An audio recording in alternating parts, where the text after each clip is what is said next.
What's going on, guys? Welcome to Garage 23, and today we're working on our Razor Crest build, a 2019 Nissan Armada 4x4 with a patrol badge, and hopefully we're going to be completing the alignment today. And to do that, we have the latest version of our control arm here, and we've already gone through our concept phase, our prototype phase, our revision stage, and we are finally ready for testing. So if you are thinking about or already have a suspension lift for a 2017 and up Nissan Armada, stay tuned and see if this is going to work for you.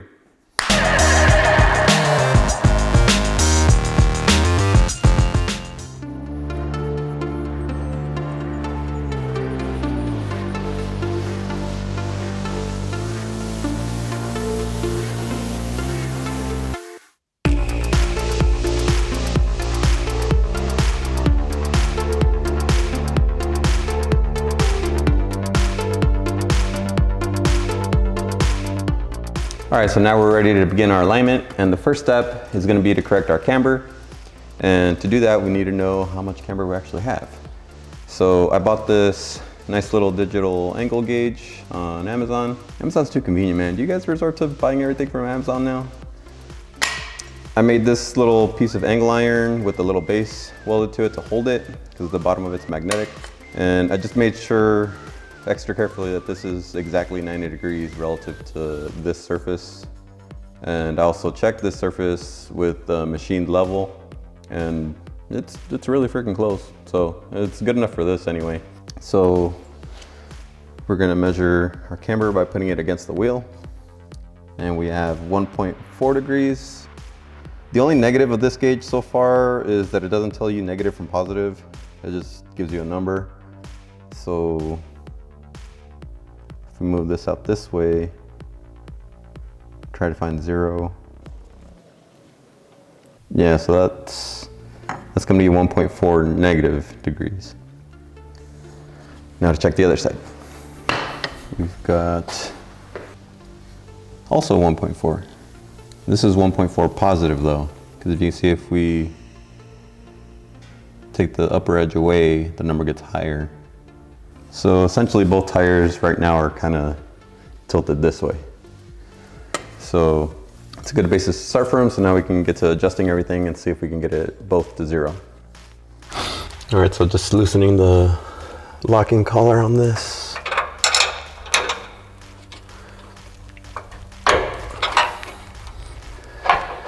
And so now we're adjusting the heim joint to shorten it and effectively bring the top of the tire inward. All right, now we need to check and see where our camber's at now to make sure we don't overshoot it. All right, we're at 0.8. And that's still positive.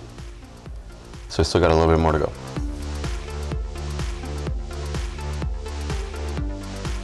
All right, so now we're ready to adjust our toe. And to do that, we got our string run from the front to the back of the truck. And the general idea is that you want the string to be parallel with the hubs of the truck. So right now I have it about 5 inches from the center hub on both front and rear. And then once it's even on the front and the back, then you can check the front and rear edge of each rim and make sure that that distance is equal. If it's not equal, say the front measurement is larger than the rear measurement, that means you have toe in.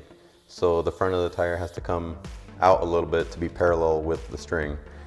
But for some reason, ours is perfect. It's exactly 2 inches front and rear. So I guess the only thing that was messing the toe up was just the camber, and I don't really got to do anything, I guess. The other thing, once you have one side done, is usually it's good to come up with some toe plates and measure and make sure that the opposite side is parallel to the side that you have in line with the front. And then I'll make an adjustment if I need to. All right, that looks pretty good. We got our camber zeroed out and our toe. So hopefully, I'm still gonna take it to the alignment shop tomorrow and have them like verify that everything I measured is right.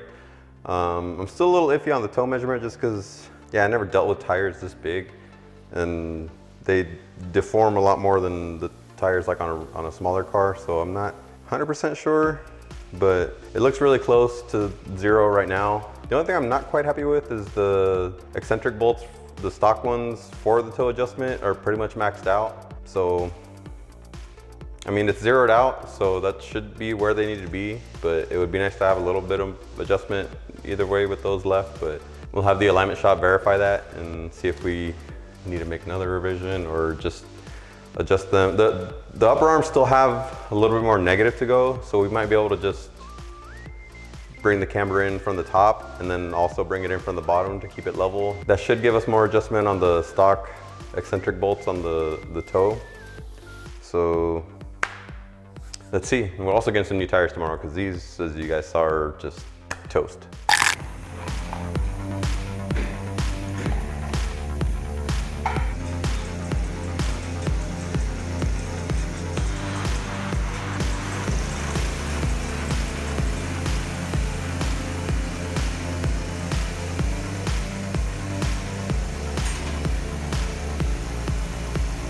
All right, so we just got back from the alignment shop and we got some pretty good news. We were able to get everything within spec on the rear suspension.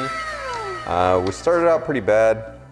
I mean, not bad. For me, having done a string and tape measure alignment, we were within 1 degree on every metric, but that's not within spec. So for the rear, with my alignment, we were at 0 camber, so perfect on the left rear, but negative 0.3 degrees on the right rear. Toe was at 0.25 degrees on the left rear, which is within spec. Right rear was negative 0.21 degrees. Not even on both sides and not in spec on the driver's side, but within 1 degree. Pretty close for, you know, basic tools. But now after the alignment, we're at negative 0.6 degrees on both sides and 13 degrees of, 13 degrees, I keep saying 13 degrees, it's 0.13 degrees of toe on both sides. So pretty much perfect. I mean, significantly better than it was before. Here's an example of what it used to be without us having an alignment done. Yeah, I guess from here, the next step in the process would be to make the production models. And those, we're probably gonna have like different trims, I guess, of control arm. Ours is adjustable, but it doesn't really need to be adjustable. Ours just had to be because we needed to find the dimensions to make a solid one out of.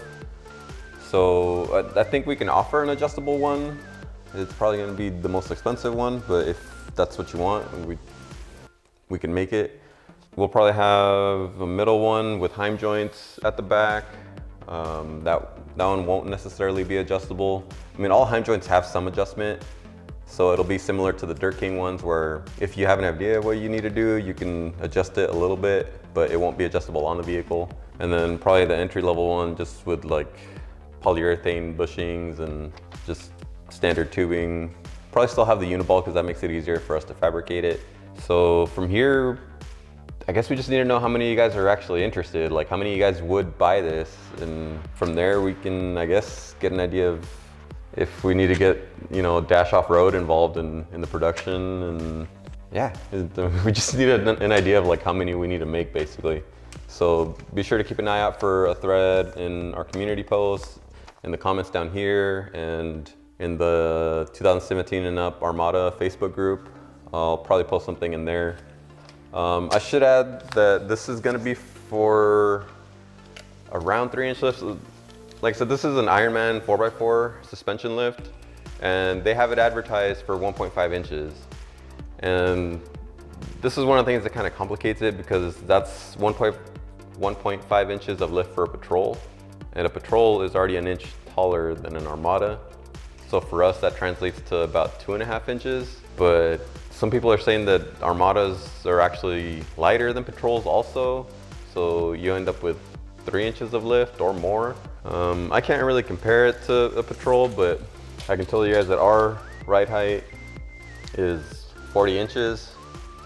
So if yours is around that, this should work well for you. And also, if you're planning on getting a suspension lift and have been holding out, this is the solution you've been waiting for, basically. So in the next video, we'll probably be making at least one set of production models and showing that off. That one will be nice and pretty and powder coated and presentable. So let us know.